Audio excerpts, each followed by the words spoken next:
everyone, welcome back to Cottoverdi. My name's Annette and I garden here in South Buckinghamshire in the UK. We have a gorgeous English cottage garden style garden. It's a lovely old walled garden, and my husband and I have been renovating it and planting it up how we would like it to be. And this channel is all about showing you everything that we do in our garden. Today I'm going to be giving you a tour of my containers, so the patio containers that we had planted up this summer, and I just wanted to let you see how they're all doing and which combinations I'm really enjoying. And I thought that would be fun and interesting for anyone who wants to create some cottage garden style summer planters. It's probably not too late. In fact, you could probably get some really good bargains in the garden centres at this time of year, but certainly worth noting things that you like the look of for your containers next summer. So it's quite a cloudy day today. In fact, it's very cloudy, but that's actually probably a good time to show you because the colours come across better on film on days when it's not too sunny. So actually I think it's a good day to do the filming, but you have to imagine, you know, basking in the glorious English sunny weather that we've been having, how beautiful these containers look. Now you'll see from the containers that I go for a very rustic style. So we have, you know, some old metal containers. We've got a few that are rusted and falling apart. And then I just have lots of different terracotta, and I really like them to be different shapes and different sizes, and I think that just adds something to the display. And because we have a very light coloured patio, it's sort of got a very Mediterranean feel to it. We've got a whole hedge of eucalyptus over there. We've got loads of Cursus ilex. I think we've got 7 Cursus ilex. And so we have gone for terracotta mainly here because we've got that sort of Mediterranean feel. We also have these gorgeous olive trees up here in extremely large pots, and I'll show you how those are doing as well, and the plants that I planted around the base of them. Oh, the sun's come out. So just before we get started, I wanted to mention the pot feet that I use, because a lot of people ask me, because it looks like our pots aren't on any pot feet, but they are. What I use though are these sort of plastic round circular ones. They're really strong and robust. I mean, I can't bend it. And I'll put a link in the description below in case you're interested to see what I use. It is an affiliate link, but it doesn't cost you any more money at all. In case you're interested. What I find is that if I get one that is smaller than the base of my pot, then you can't see the pot feet at all. This pot here, for instance, this is on the smallest pot foot. It's on this one here. So it's the same size as the base of the pots. You can sort of see it, but I find that it just blends in really easily. Whereas if I had all of these pots here, these containers on the terracotta pot feet that you can get, and we do have some of our containers on those pot feet because we bought them years ago, that it would just look really messy with so many little pots. To have them on those other pot feet, they just stick out too much, whereas I really like these ones because they're just disguised and you can't see them. Anyway, as I said, I'll put a link in the description below in case you're interested in seeing what I use. I do recommend these. I would only recommend something that I really, really love, and yeah, these are brilliant. They come in 3 different sizes, but I've only ever bought these 2 sizes. So now let's go through all the flowers and the combinations that I chose this summer, and I'll show you what they look like and tell you which ones I'm really, really enjoying. I have got pretty much the same plants in this area here as I have in this area here. So the containers have got identical plants almost in almost all of them, but they're just in different positions. So I sort of arranged these how I like them, and I've arranged those how I like them. So I haven't mirrored one side to the other. I've only mirrored the plants themselves, but not the positions. It's a lovely informal look to the containers. So the one thing that I always have in my containers on the patio here, mostly because I have a shaded area, are these wax begonias. That's Begonia semperflorens, and I always choose the green leaf with white flower, but you can get dark leaves with white flower, you can get dark leaves with red flowers, you can get red flowers with green leaves. So they come in various different combinations. You can also just get mixed packs, but I really like this look with the green leaves and the white flowers because I find it really relaxing. I find that it's a nice bright pop. And the best thing about these begonias is that they do really well in shade. So you can see that I've got a container here just tucked in underneath, below these sleepers. And I've got my roses, the Harlow car above. So this is quite a shady area, but these just do incredibly well in the shade. Now I think I planted 4 in this container and 3 in this container, and they looked really pathetic when I first popped them in, but actually they grow really quickly and they fill out really nicely, and they don't mind being squashed into the containers with the other plants. And you know, the insects really like them, and they just do really, really well in the shade. So I highly recommend the wax begonias, certainly for a nice sort of calming pop of colour, or a bright pop of colour if you like the red ones. The other thing that I've got, I popped in here a heuchera lime marmalade, and I like the sort of acid green pop that that brings. I think it looks really nice with the calibrachoa up here. And again, it's something that copes really well with shade, but also is just quite a bright colour. So it's not dark like a fern would be, or, you know, other things that cope well with shade. I just really like the acid green of the lime marmalade heuchera. I also had the spare thuja here. That's a thuja called Danica. It's a white cedar. It's eventually going to grow to 50 centimetres wide and 50 centimetres tall, but it's a really small plant at the moment, and I knew it wouldn't grow very much. But again, it's something that creates like a nice rest for the eye, and something that will cope with this sort of semi-shade area where it's surrounded by a lot of other things. I knew it would do well in the container this summer. It is not going to stay in this container. I've got some in the borders already, and I will pop that one in the border too. Now, in between the thuja and the wax begonia, I've got a calibrachoa. This one is called Dark Rose, and it really is a beautiful, beautiful rosy pink colour. And these are million bells. They're also known as million bells. And I really, really like them because you don't need to deadhead them. They just look really good all summer long. They're lovely spillers. They'll trail and they'll just keep flowering. Now, I haven't fed these containers at all. I probably will feed them, but I was way too busy in the lead up to the wedding celebration we had to be feeding the containers. So I just needed to know that they were going to look good and be flowering in time. So there's a lot of food in the containers. I put in some slow release fertilizer in the containers, and I knew that that would see them through until I had time to feed everything. Now, the other things I've got at the front here is I've got a lovely pot of thyme here, and it's just starting to flower. I think it looks really pretty when it flowers, and whilst I can cut it for herbs, once they've flowered, actually they get a little bit bitter. So if you want to use your little containers to grow herbs, don't let them flower. But again, it's just a nice green accent, and I like these sort of little pots of colour where I haven't mixed the planting at all. Next to the thyme, here we've got a pot of calibrachoa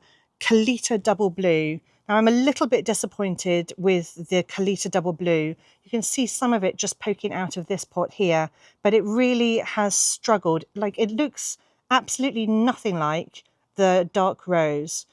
This one just isn't flowering nearly as much. It struggled. It didn't grow particularly well. Maybe it'll do better later in the season, but at the moment I think the difference between these is quite astonishing. And they both came as exactly the same size plug plants, and I've grown them in exactly the same way. But I have found that the Calita Double Blue has struggled.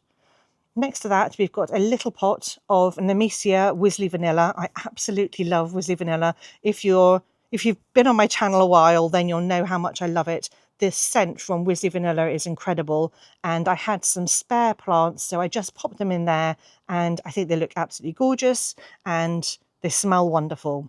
Just around the corner over here, we've got another calibrachoa. This is called Honeycomb, and it's a lovely sort of pale yellow with little bits of pinky red and a bit of orange in it, and I do think it's really, really pretty. And this one again is flowering quite well, so Everything's doing much better than the Kalita Double Blue. So I won't buy Kalita Double Blue again, even though it's got really nice sort of velvety blue petals. And I really like the look of the double Calibrachoas. Actually, it just hasn't performed very well for me at all. And then just popping out around the corner over here is another thyme. This is a variegated thyme. There is a tiny bit of the thyme that is suddenly becoming non-variegated, so I'll just cut that bit out. It's best to remove those completely. When you see it happening with the variegated varieties, you just want it all to be variegated. So we're now around the other side, so we kind of walked around the corner here. This is a Nemesia called Lady Anne. I think it's really pretty, and in fact it's doing really well. I'm really enjoying it. I haven't had to deadhead it yet at all, but probably in the near future I'll cut it back so that it reinvigorates it and it starts to bloom more. I also think this one here needs a little bit of food. The leaves are going a little bit yellow, so I do think I need to feed this one. And then the last container that just has one plant in it is that one over there. And that again is the Kalita Double Blue. Now it looks like it's doing much better in this container here. I'm not sure why. It's possibly because there's only one plant in there.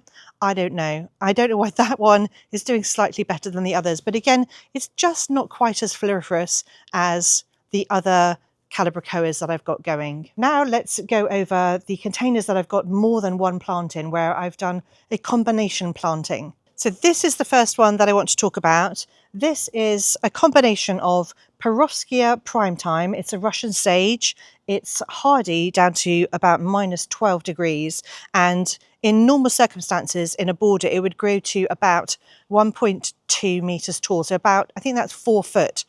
Currently it's about 2 foot tall. I've planted just one in the center of this container, and I did put a support in here in case I needed to tie it in, but actually it's remained really upright. It's flowered really, really well, and I have loved having this in a container. I'm definitely going to be doing this again next year. I just may choose a different combination around the sides. So what I've got planted underneath is a Nemesia. It was labelled as Lady Lisa, but I don't think it's Lady Lisa at all. I think it's probably Bumbleberry, because it looks a lot more like Bumbleberry. It's got these lovely sort of purple with pink and yellow dots, and I do think that's gorgeous. I think that's a really pretty combination. The one thing I regret doing is putting the Calibrachoa Kalita Double Blue in this container. You can just sort of see it peeping out here, and it's peeping out around this side too, but it has barely flowered at all, and you'd hardly notice that it's in there, because in actual fact these two plants have done really well, and the Kalita Double Blue, that Calibrachoa, is just, I think it's a weak plant. It probably needs to be on its own, but then having said that, these were on their own. Ooh, these were on their own down here, and they haven't done very well, so it's something that I probably won't use again. But I think this combination here is gorgeous. Next to that, we've got this gorgeous container here. This one has got, the centerpiece is the Gaura whirling butterflies. It's called Onothera, I think that's the new name for it. And this grows to 75 centimeters tall, so sort of 2.5 foot tall by 45 wide. So I actually think this has, in the container, it has grown to its full height. That is about 2.5 foot tall and 45 centimeters wide. So I don't think it has minded being in this container at all. I think it's done really well, and it has flowered non-stop, and it's thickened up, and I haven't deadheaded or anything. I probably could deadhead, but it's just doing really well at the moment, so I haven't needed to. Now I underplanted that with two things. I underplanted with a verbena called Showboat Burgundy, which I absolutely love. I have used this before. And verbena, as long as you deadhead it, will just keep flowering and flowering, and it just gets bigger and bigger and spreads. I have deadheaded at the moment, so it looks like there aren't very many flowers, but honestly, it's got loads of flowers. And in fact, this one over this side has got absolutely tons of flowers over there. And then the other thing that I've got planted at the bottom here is a Calibrachoa called Double White. Now this one, the Double White, is doing absolutely brilliantly, and especially if you compare it to the blue. look how many flowers you have on just one plant here. There's another plant there. This is one plant, and this is two of the Calita Double Blue. So that's why I'm disappointed with the Calita Double Blue, and I won't be using it again. I'll stop going on about it now because it's just depressing. This container is where I threw in a load of seeds. This is an RHS mix. It's a box of seeds called the Cool Mix. So it's going to have whites and blues in it. Now currently I've had, well, basically blue cornflowers. So that's what it's had primarily. But I have got one little Orlea over there, and then right at the bottom here, there's a tiny little sort of daisy thing that started growing. I'm not sure what it is, but it's so cute. I hope I get loads more of these little daisies at the bottom.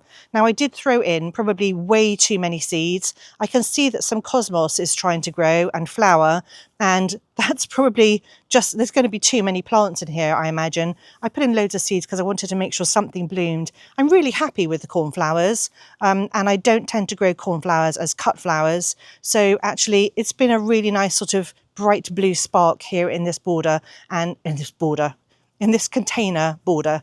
I've really enjoyed it, and I'm fascinated by the fact that I've got Orlea flowering in, what are we now, August? Yeah, so that's really, really interesting. In this container here, I've got a salvia. Now, I think this is a mealy cup sage.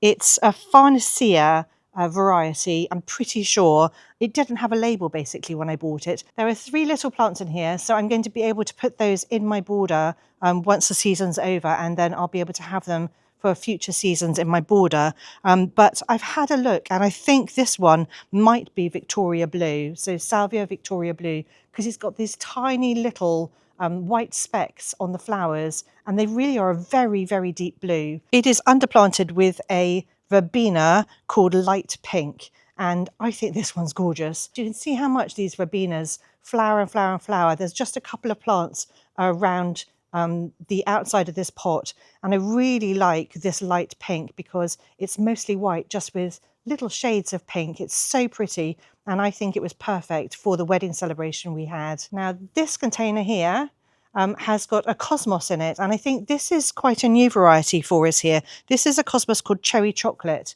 So it's different to Cosmos Chocolate because it's got just a slightly brighter coloured flower. They're supposed to be quite big, but I think it probably needs, I don't know what it needs. It might need feeding because these flowers are quite small, but the colour of the flowers is gorgeous. And the best thing about this cosmos, the chocolate cosmos, smells like chocolate. And in fact, this one does too. It's just got a different colour flower. So I think it's absolutely gorgeous. You can see that I put a stake in just to hold it up because I felt it would flop. And in fact, it would have done if I hadn't used that stake. So I'm really glad that I put that in at the beginning. And then it's underplanted with a Bacopa called Double White. Bacopas I absolutely love. They just keep flowering. They're beautiful trading plants. I love Bacopas, and I just love the green and white. I think it's very relaxing and very pretty. If we move on to this container here, I was super excited about this container because of the Hebe that's in the center. So this Hebe is called Magic Summer. It's a shrubby Veronica, if you don't know what a Hebe is, and it will grow to about 70 centimeters high.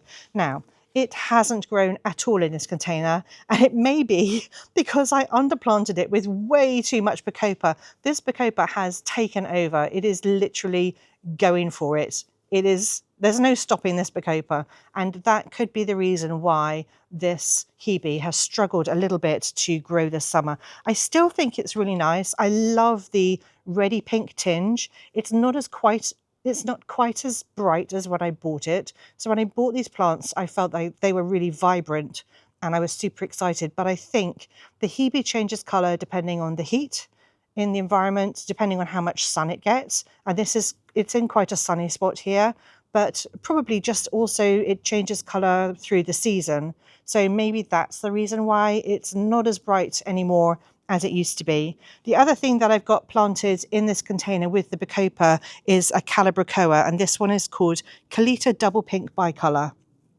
Now again, this is one plant here, and it's really flowering profusely. So I really, really like this one actually, but there was another one over here that has been outperformed by the Bacopa. And so rather than having it sort of dotted around the entire pot, I've only got one. So again, it's my fault probably for planting this Bacopa in this container because it's just taken over. Maybe I should have just done one container with just the Bacopa because I think it would have been absolutely amazing. Just behind it over here, we've got a Schizanthus. Now I sowed these seeds. Oh, I'll put the date up on the screen because I can't remember when I sowed them, but this is the Dr. Badger's mix. Now, Schizanthus, if you haven't heard of them before, are a poor man's orchid, and that's because the flowers just look a little bit like orchid flowers. Now, Dr. Badger's mix should have lots of blues or purples and whites in it, some yellows maybe, but it seems to be predominantly pink. This is actually, well, what happened was this flowered really early on, and then what I did was I cut it back because it was getting quite leggy and sort of leaning over a lot. So I cut it back, and then this is sort of its second flowering. So it's done really well from quite a hard cutback. I probably cut back down to half the size, and then it's just re-bloomed for me absolutely brilliantly. And then the last container over here is this one over here. Now this has been planted up in the centre with penstemon apple blossom. I've only had one flower from it, so it hasn't done particularly well yet, but there's loads of season to come still. I'm sure it will flower in August and September, and it should grow quite tall. And then it has been surrounded by the Verbena Showboat Burgundy, which, as I said before, I absolutely love. You can see how much it flowers, and it's just such a rich, bright spark. I really, really love it. In fact, I probably should move that container somewhere into the center here, so we have like a nice pop of color in there. Now what I'm going to do is swing round and show you the other side. So this side has got exactly the same combinations, just in a different order. So we've still got the wildflower mix. We've got Schizanthus here, which I didn't trim back yet, so you can see how it's sort of flopping over. We've still got the whirling butterflies with the Verbena Showboat Burgundy. We've got the lovely blue salvia over here with the light pink Verbena underneath it, and we've still got the Provoscia at the back with the bumbleberry. Is it bumbleberry Nemesia? Can't remember. So in fact, all the containers have got the same plants in them. Over here we can see this Calibrachoa, and that is the dark rose. And we've still got, down on the bottom steps, we've still got loads of the wax begonia. So looking at it from this side, we can also see I have got a lemon cypress there. So I had a thuja over on the other side, and here I've got a lemon cypress. That's just what I had available. There's another Hebe here. This is a Hebe Sutherlandii, so I popped that in there. But here we've got the same lime marmalade heuchera, the wax begonia, still got Nemesia Wisley vanilla. The other container I want to show you is this new container here. It's absolutely gorgeous. This has been planted with 3 Salvia amistad in the centre, and they're gorgeous. Now, ordinarily, if they were in the border, they would grow to this height for me, but because they're in a container, they're actually considerably shorter than that. So I know they're probably about 2.5 foot tall, but I just love the purple. I mean, there's nothing that matches the purple on Salvia amistad. It's spectacular, and it's got loads and loads of blooms. I love it to pieces. And then I underplanted it with Nemesia Wisley vanilla, which smells like vanilla. It wafts over the patio. It's absolutely gorgeous. If you like the scent of vanilla, then this is the plant to get for the summer. It doesn't overwinter for me, but I know that it probably does for other people.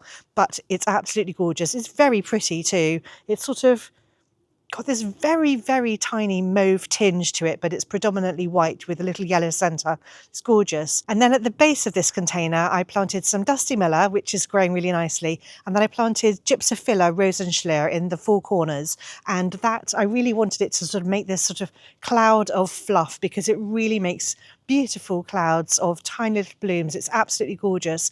And it doesn't grow quite as tall as some of the other Gypsophila.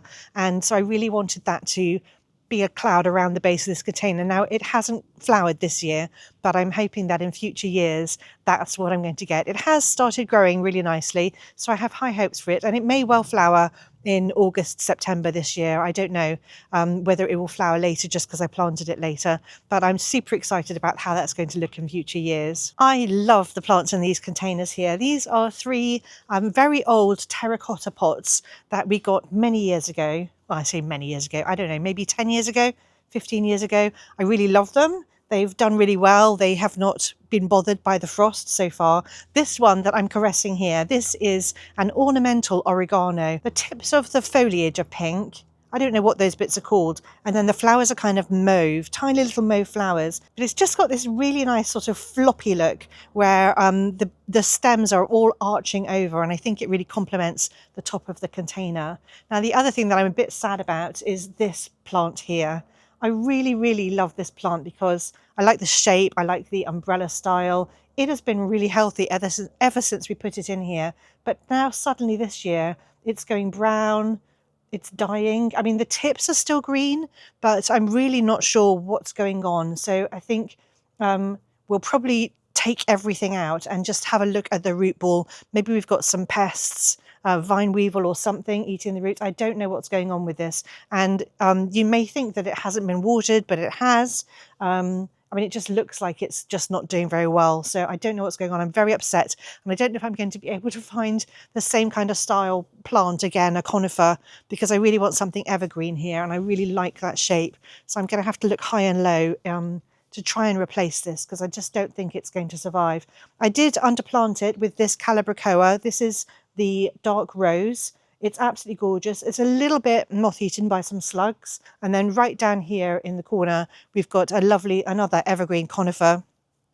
Most conifers are evergreen, actually, but I can't remember which one this is. It's really slow growing, and I think it complements that really small plot really well, and it's coping very well from getting less sun than everything else, actually. It looks really good in this spot here, so it's really nice from like inside the house as well as out here on the patio. At the base of these olive trees, I planted a load of scented plants. So we've got the lovely grey of the olive trees, and then we have the sort of silvery grey of the rosemary. It's incredibly aromatic. When you brush against rosemary, the scent just wafts up. It's gorgeous. And then I planted thyme next to the rosemary. Now this is a lovely thyme that's got a very, very tiny white edge to each of the leaves. It's gorgeous, and it's flowering at the moment on quite a few of the plants. Tiny little mauvey pink flowers. And then I planted Bacopa, which is a single white variety, and it's amazing, but it really will take over. So I think be careful with Bacopa, and be careful what you're planting it with, because it can go a bit crazy. Now I've got a couple of gaps. So I've got gaps where some of the Bacopa that I planted weren't particularly healthy, and I just hoped for the best, and they didn't make it. And then I had a couple of gaps where rosemary died, particularly on this one over here. I don't know why this one over here struggled more. But some of the rosemary in this container died, and I just replaced it with some spares that I had. So not everything was completely successful, but I think it's looking absolutely gorgeous now. And I just really love the mix. I love the silver of the olive trees, and then the white Bacopa, and just all the gentle aromatic plants at the bottom. I think it's an incredible combination, and I'm so happy with it. I did forget to mention this Acer here. I really love it. I love the way it's sort of sweeping over, but this is looking a little bit crispy on the edges of the leaves, and I'm not sure that it's entirely happy, but we were trying to save it because a lot of our Acers just weren't doing very well in the border they were planted in. So this one actually is the only one out of the three that we tried to save that has survived. And so I'm going to guard it preciously and then plant it out on a different border in the autumn. But at the moment it's looking quite sweet, and it's got that sort of really bright green spark that I really like, and I think it complements the other plants underneath it really well. Anyway, I really hope you found this fun and interesting, and maybe you've got some inspiration for combinations that you might want next year, or things that you fancy just popping into a container this year for the rest of the summer. I really hope you've enjoyed it. Thank you so much for watching, and I'll see you all next time.